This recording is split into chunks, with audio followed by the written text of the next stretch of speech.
po si Ember Bano ng First Aid Veterinary Clinic dito po sa Silangan, San Mateo, Rizal.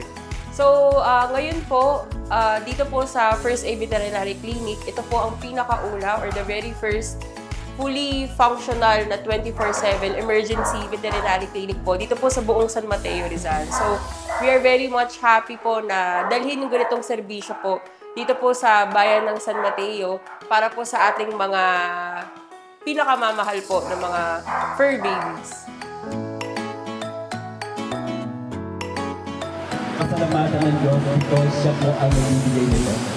So ngayong grand opening po, of course, nagkaroon po tayo ng mga free, mga anti-rabies, deworming, free din po yan. Meron din po tayong low-cost kapon, sa mababang presyo lang po ma-avail ng mga taga San Mateo or mga karatig bayan din po.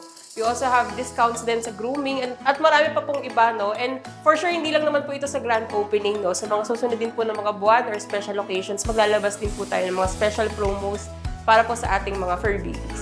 Kami po bilang mga dog lover talaga or mga cat lover, malaking bagay po na merong takbuhan po na 24/7 talaga. Especially pag may mga hindi naiiwasang emergency.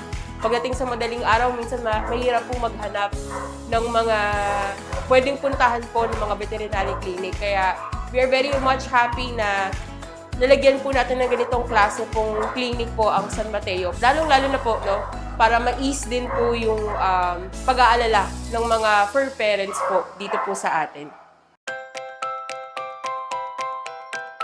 So dito po, meron po tayong mga iba't ibang klase ng laboratories pagdating sa mga dugo, even mga transfusion. We also have sa dental po, and we also have surgery room, mga rooms din for infectious and non-infectious na mga diseases ng mga babies natin para hindi po sila magkahawaan.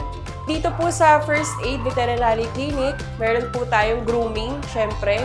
At the same time, consultation po. We have doctors po na nandito po mismo, na resident doctors natin na handa po anytime na tulungan po kayo.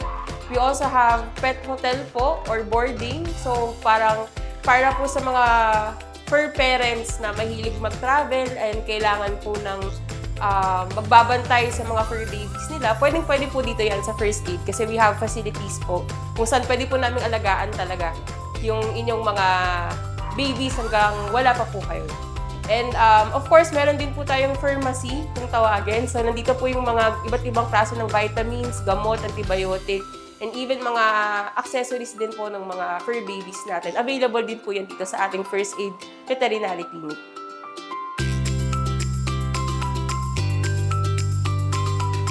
Hello everyone! Hello fur parents! My name is Doc Aid and recently marami tayong naging cases such as si Aki at si Snow. Magkapatid sila na na-diagnose with canine parvovirus. Ngayon, ang canine parvovirus, iisa siyang viral infection na nagkukos ng malansang pagtatae sa ating mga younger dogs or puppies, usually 6 to 8 months before.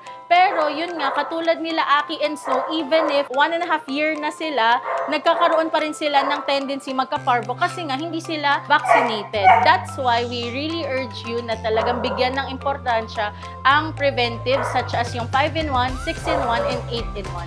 So you can visit First Aid Veterinary Clinic for further instructions and information about canine parvovirus.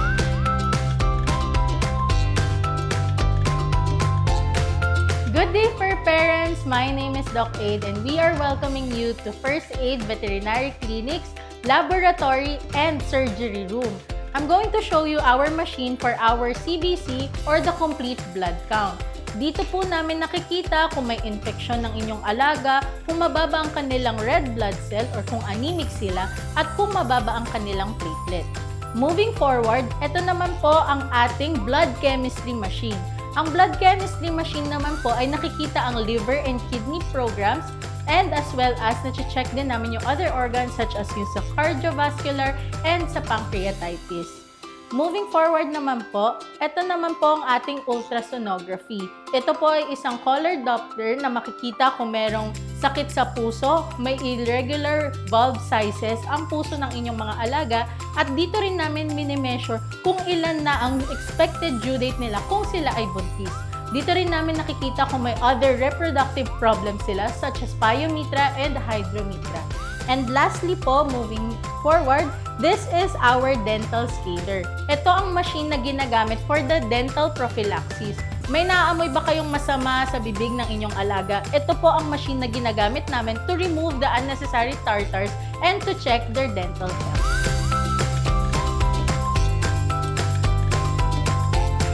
Ngayon naman po, may patient tayo na kinuhaan ng dugo and titingnan po natin yung kanyang blood test result. Samahan niyo po kami mag-run sa aming CBC. So first po, magne-next sample po tayo. I-encode lang po yung pangalan ni patient. Tapos po, iaano po namin sa aming system. So lahat po ng ating machines ay digitalized na po. Okay? Tapos ito po, bubuksan po ang ating tube. Ipapasok po dito. And i-click po. Hintayin po ma-aspirate ang dugo, and pag tumunog na po siya, magra-run na po yung ating blood test. It would take at least 1 minute para po lumabas yung proper results ng ating complete blood count.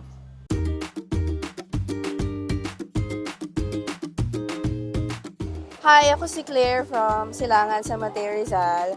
Thank you sa First Aid Veterinary Clinic sa libreng deworm ni Ghost tsaka ni Ice. And thankful kami kasi meron ng 24/7 na veterinary clinic dito sa Silangan sa Mateo Rizal. Thank you po. At sana maging okay yung customer service nyo kasi yun yung hinahabol ng mga tao, yung good customer service. Thank you. Ako po si Jasper Philip M. Cruz, taga Santa Barbara po. Inavail namin dito sa First Aid Street na ano po, yung anti-rabies.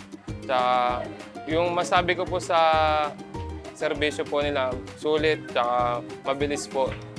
Tsaka maganda rin kasi meron na dito sa Silangan ng ganito. Hindi na kayo bababa ng Marikina, ng malaking lugar. Malapit lang. Yun lang po. Thank you.